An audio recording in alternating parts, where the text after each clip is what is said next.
Olá alunas, olá alunos, bem-vindo à nossa continuação aí do Durkheim. Hoje a gente vai falar um pouquinho sobre fato social, né? Eu quero deixar aí a fotinha do Durkheim de novo. Lembrando, ele nasceu em 1858, nasceu em 1917, ele é francês, ele está ali pensando na Revolução Francesa, ele está pensando naquele período que está tudo muito uma loucura, né, na Revolução Francesa, um período de caos, na verdade, e tentando instaurar um novo tipo de regime, um novo tipo de forma de produção de mercadorias, né? E o Durkheim, né, fazer essa revisão, pequena revisãozinha aí, ele tinha uma forma de ver a sociedade. Ele achava, assim, que tinha que ter uma disciplina específica para trabalhar com a sociedade, né, para entender a sociedade, na verdade. E aí essa disciplina tinha que ser a sociologia. Vou estudar o social, né? E aí ele tinha uma visão de como deveria ser isso, né? Que ele via a sociedade como se fosse um corpo, né? Lembrando, ele critica a visão biologizante, mas ele usa a biologia, né? Ele quer se inserir como uma ciência, então ele vai usar a biologia, mas ele vai dizer, olha, mas eu vou além, eu vou usar só algumas coisas para mostrar qual é a minha visão, né? Ele via cada instituição como uma parte de um corpo, né, que aquele grupo social, aquela classe social tinha que se manter unida, tinha que se manter coesa, tinha que ter uma noção do que ela é, do que ela pretende ser, o que uma escola é, qual a função da escola, qual a função da família, a função do Estado, a função de uma prisão, a função das diferentes instituições sociais, né? E ele vai dizer que cada sociedade, a sociedade anterior, né, a moderna, ela era unida, ela era coesa, né, porque ela tinha um tipo de liga que dava nela, que ele chama de solidariedade, né, que é o que ele chama de solidariedade mecânica. Então, antes da modernidade, ele estava muito preocupado em entender como que as pessoas faziam um acordo entre elas, né, o que movia, o que uniam as pessoas, né, e ele disse que o que uniam eram as crenças, né? Era um sentimento de coletividade, né? As pessoas eram muito parecidas, cada pessoa tinha uma função ali dentro que era difícil de ser substituído, né? Com o surgimento da modernidade, isso muda. Isso se transforma, aí ele dá um outro nome, que é a solidariedade orgânica, mas o principal é que isso muda porque vem a Revolução Industrial, trazer um novo mundo aí, né? Mercadorias, novas formas de produção de mercadorias, de circulação de mercadorias, eu me comunico mais rápido, eu levo as mercadorias mais rápido e o trabalho se especializa. Então as pessoas se especializam porque o trabalho se especializa. Essa é a visão do Durkheim, tá? A gente é especializado porque o trabalho se especializa. Olha só a visão dele, olha essa cara que ele teve. Então ele vai falar mais de melhor ou pior, superior ou inferior, sociedade superior ou inferior. Vai falar da mudança social.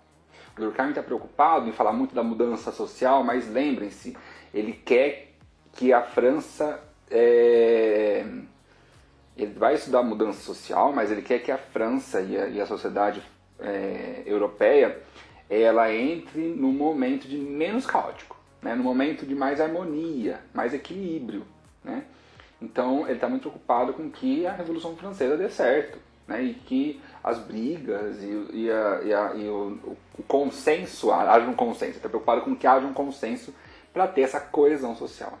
Então ele quer que cabe o caos e tenha essa coesão social, tá? Lembrando que ele tem uma forma de ver isso, né? Ele vai analisar tudo que é aquilo que é materialidade.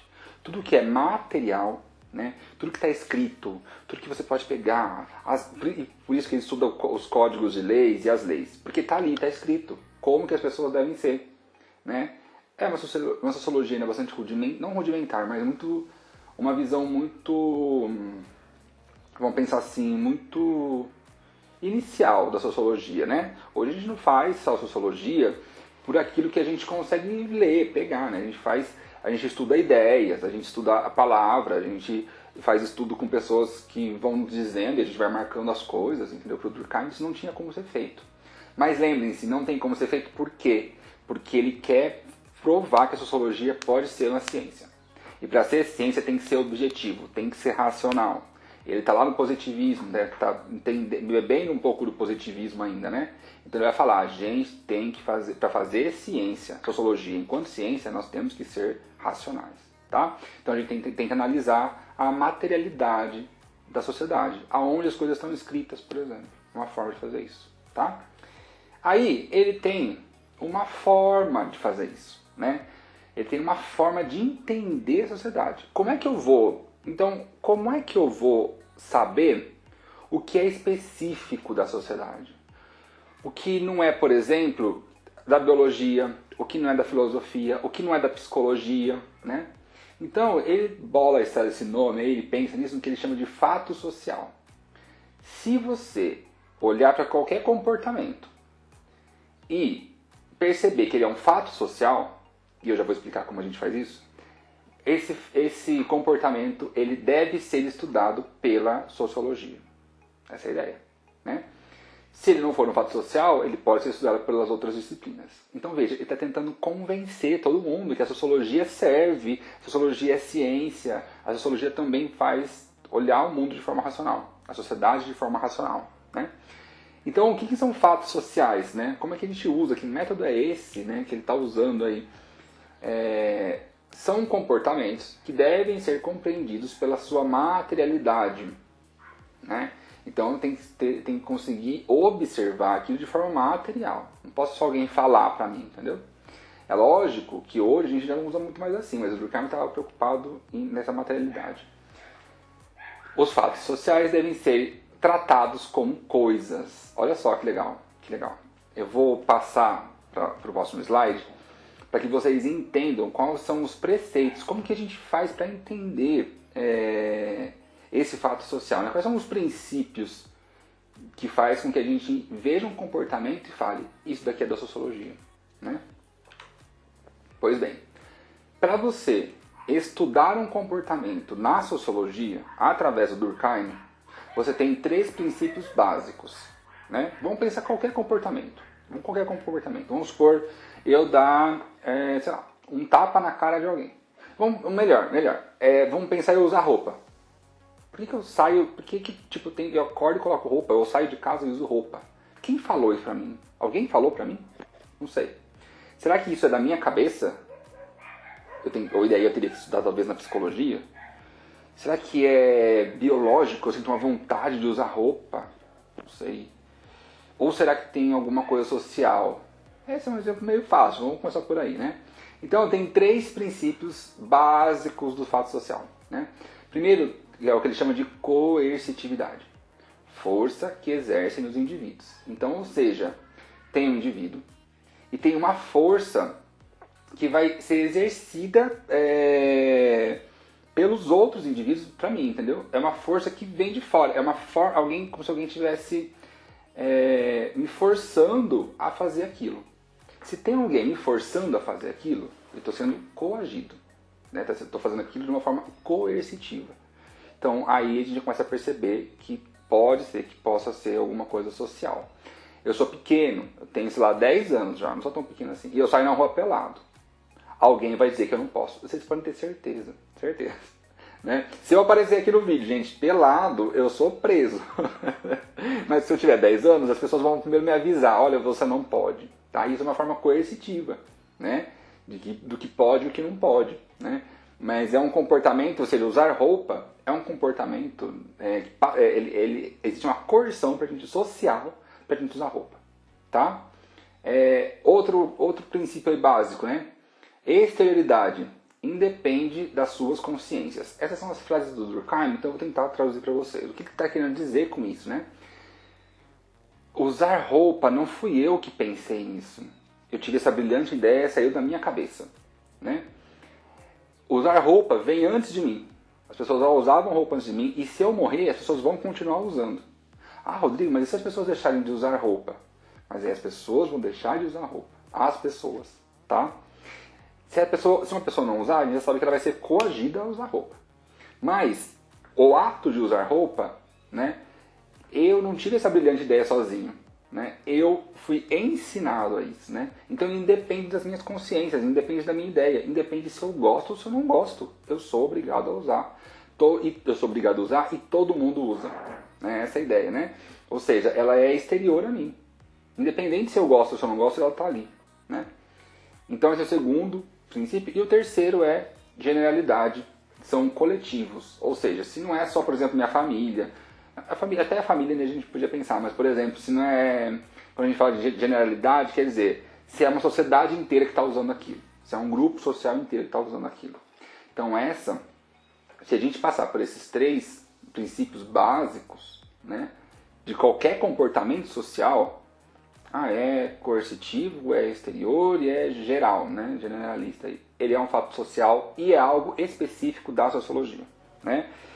Por exemplo, a gente tem alguns exemplos de fatos sociais, como por exemplo as regras jurídicas. Né? As regras jurídicas, qualquer regra jurídica, né, o Durkheim está sempre falando do direito, qualquer regra jurídica, ela vai forçar a gente a fazer alguma coisa, ela vai, independer se eu gosto dela ou não, ela está lá, e ela é geral porque ela é para todo mundo. Então as regras jurídicas, eu posso analisar elas através da sociologia. Tá? Por exemplo, vamos pensar um sistema financeiro. Né? Eu não gosto de usar o real no Brasil, eu vou usar o euro. Não vai rolar, gente. Não vai rolar. Eu não posso ir aqui na venda do lado da minha casa e comprar um pão com 1 euro, entendeu? Se bem que com 1 euro eu compraria muitos pães, né? Muitos pães mesmo. Mas eu não posso, entendeu? Porque é um comportamento do coletivo, da sociedade. E esse comportamento do coletivo da sociedade deve ser estudado pela sociologia. Né? Ou um costume, por exemplo. Né? Sei lá, vamos pensar numa festa, o carnaval, por exemplo. Né? O carnaval, ele é uma manifestação social. Ele é da sociedade, não é de um indivíduo só.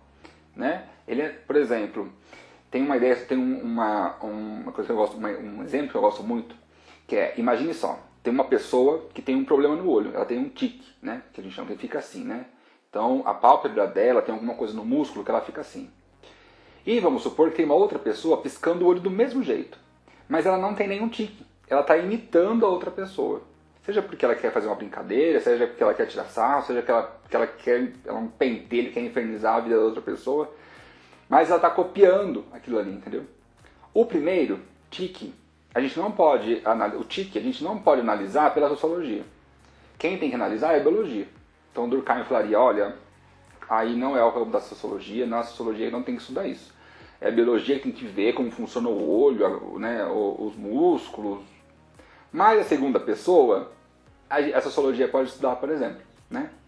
Porque ela está imitando o que uma outra pessoa está fazendo, mas ela está fazendo aquilo ali, sabe, de uma maneira assim, que ela entendeu o que é uma piada. Né? Então, ou seja, vamos supor que ela quer fazer uma piada. Então, a piada é coletiva. Né? A piada você... não tem como fazer uma piada sozinho, que só você entenda. Né? Fica uma piada sem graça. Mas as piadas, se eu fizer uma piada aqui, vocês entenderem, é porque essa piada é coletiva. Né? E a gente constrói as piadas de forma coletivamente. Então,